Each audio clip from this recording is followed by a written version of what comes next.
Hello, I'm Georgina Buchanan. Welcome to a Place of Revelation.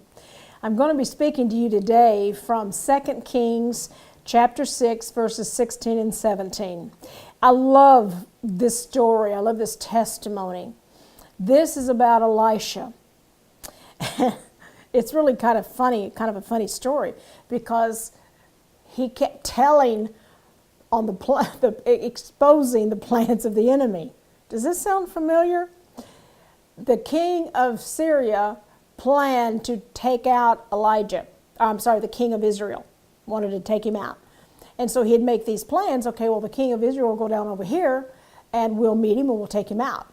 Well, Elisha, the prophet, would tell the king of Israel what the enemy was planning, and he'd tell him to go another way. Well, so he did, and the enemy couldn't get him. This happened like 3 times. So finally, the king is so frustrated, he calls in his people and he said, "Who's telling on me? We have a traitor in the camp." And the guy says, "No, it's the prophet Elisha. He's repeating what you were saying in your bedchamber," which would mean in the very private place, the place you think no one else is listening. He's telling on you. And so the king of Syria came in and surrounded the place where Elisha was. So the scripture comes in where the servant of Elisha goes out in the morning and he sees all of the armies of the king of Syria surrounding the place where Elisha was. And it horrified him. So he goes back in and he says, my master, they're everywhere out there. They're really, they're surrounding you. And Elisha said, I love this, "Don't be afraid," the prophet said. "Those who are with us are far more than those who are with them." And then he said, Elijah prayed, "Open his eyes, Lord, so that he may see." Then the Lord opened the servant's eyes, and he looked and saw the hills full of the horses and chariots of fire all around Elisha. And that's what I want to share with you today. You may feel like you're totally surrounded by the enemy, and the enemy seems so to overwhelm you and outpower you. But I am saying to you, open your eyes of the Spirit and see it through the eyes of the Spirit instead of through the eyes of the flesh. When the servant of the Lord first saw the enemy and the chariots of the enemy, he was looking at it through the flesh. He could only see the problem. He could only see the pressing in of the enemy. But when he told Elisha, Elisha said, no, there's so much more for us than what is against us. And then Elisha said, "Lord, open his eyes and let him see." And of course, that's exactly what the Lord did. When the servant looked again, he saw in the Spirit, and he knew that they had the victory. And this is what I'm sharing with you today. We can look at the problem through the eyes of the flesh, and we see the problem, and it is a big problem. It's not little bitty, it's big, and it can be life-threatening. You may be in a situation right now where what you're facing is literally life-threatening to you, whether it's a physical ailment that you're going through, or it's some kind of a situation that you're in that you feel like your life is literally in danger.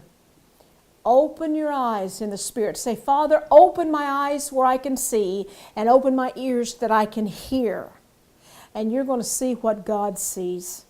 See, God is never afraid because He knows what His plans are. And He knows the enemy's already been defeated. We do not have to defeat the enemy. We do not have to rebuke the enemy. I get a little upset when people are always walking around rebuking the enemy. He's already been rebuked. And when you've been rebuked by God, you've been rebuked. We have to remind the enemy and ourselves, hey, you have no power. You have no authority over me. You have no authority in my body. You're not denying that you may be sick. You're denying its right to be there, because disease is not from God. It's not calling it as if it weren't, that it didn't exist. You're saying it has no right in my body. When you look at your financial lack, you look at all of the situations you're dealing with whether it be a financial problem, a work situation, a marriage situation, children situation, grandchildren, whatever. You're not denying the problem, but you're not looking at it the way God sees it. You think, well, God, how come you don't get upset? How come you don't come in here and deliver me from this? Well, sometimes God would rather you see that He's already delivered you. And you think, well, how can that be? How come I be facing all these problems if I've been delivered? We focus on escapism, not deliverance and authority. We want God to get us out of this situation. But God is saying to you, wait a minute, do it yourself, because I've already put everything in place that gives you the authority to walk right on out of it. See, that's why the children, the 3 Hebrew children, Meshach, Shadrach, and Abednego, they were thrown in the fire. They didn't fight. They didn't resist it. They weren't disturbed by it. Their hands were bound, and they were thrown in. And yet they just stood there. The fire did not consume them. And the king looked, and he told them to increase the heat by 7 times. They increased the heat. Didn't make any difference. And then the king said, wait a minute. I thought we put 3 men in there. I see the 4th man, and that looks like the Son of God. How did he know what the Son of God looked like? Had he ever seen him before? But see, he knew, the enemy knew what he was looking at. And my friends, right now you may be in the fire, and it may be burning 7 times hot. But I want you to know, God's right there with you. And it will not destroy you.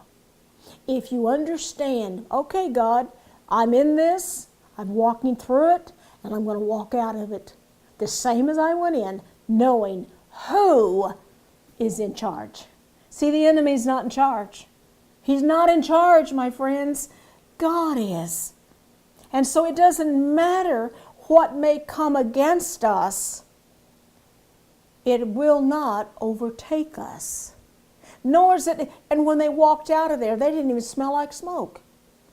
There was no residue of what the enemy had intended for them. This is what is so exciting to me, my friends, that, yeah, we go through problems. Listen, I can match problem for problem with you. I can just, yeah, you, okay, I did, yeah. No. But see, it has no effect. It has no effect. Because the joy of the Lord is so much stronger than anything the enemy can throw at me, or that he can throw at you. My husband and I, so seldom, we don't tell anybody what we deal with, because it really doesn't matter. It doesn't matter. I know what the enemy's trying to do, but I know what God has already done. That is what is so important to understand. I know what the enemy's trying to do, but I know what God has already done. And when God said it's done, it's done. It's complete. When Jesus hung on the cross, he said this thing, it is finished. That meant the adoption papers had been signed. Because through the blood of Christ, we are adopted into the family of God. We were originally created into the family of God. He created us. We are his creation. But we were stolen from God by lies of the enemy. And when Jesus hung on the cross, and through that shed blood, when he said it was finished, it meant the adoption papers had been signed. Years ago, some of our family members adopted a little baby girl, little infant. They were there when that little baby came out into this world and took its first breath. And they adopted that little baby.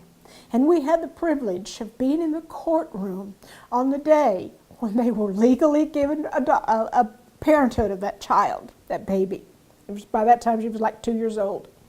And the adopted father picked her up and was standing there holding her in front of a judge. And the judge said this, anybody here got objections? And nobody said a word. And then he said, for now and forevermore, that was his words, this child, and he called her by their adopted name. And it was so fun. This little baby was like 2 years old. And when he had said that and finished, she clapped her little hands. And everybody just broke up laughing. But he said, it hit me so strong. For now and forevermore, this child belongs to you. Adoption. Do you know that you can disown your natural born children, but you cannot disown an adopted child? Did you know that? It's illegal. It's illegal. You cannot disown a child that you have legally adopted.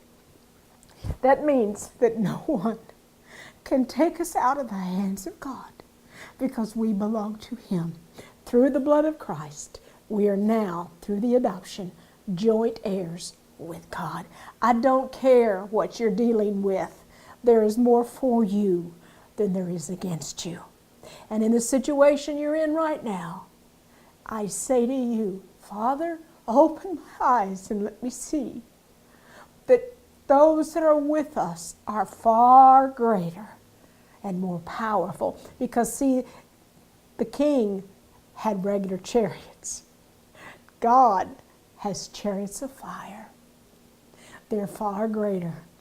And in this time that we're in right now, we're in such a fabulous time. This is such an exciting time. It's never been before the time that we're in now. And my friends, it's to bring absolutely that incredible Word of God into reality. You won't stop it. You will not stop it. Satan will not stop the plan of God. You can either get in it and receive it, or you go sit it out. But you're not going to stop God, whether you agree with Him or not. If you don't agree with Him, well, I'd really reconsider that, because God is moving and His plan will be done just like He wants it. So my friends, I want you to be encouraged, because you should be. This is so exciting. I don't care what you're facing. God has already got it dealt with. That He would be glorified, you will be satisfied. So rejoice, my friend, because God is with you. He has not left you. He's not abandoned you. It may be a little rough right now. It may be quiet. You may not hear anything. But I'm telling you, God has already got it all taken care of. So until the next time, I'm Georgina Buchanan, and this has been a place of revelation. We have so much in store for you. You want words of encouragement? Go to our website, touchstonesnetwork.org, because there is so much there. There are articles. There are many of these videos that I've done. There are teachings. If you need a prophetic word from the Lord, there's a little button there that you can push, and it'll tell you what to do. We have so much to help you and to encourage you, because this is a time for us to be encouraged. And the enemy wants you to be defeated and wants to tell you that he's already won, but he hasn't. He has been defeated. So until the next time, I'm Georgina Buchanan. Bye-bye.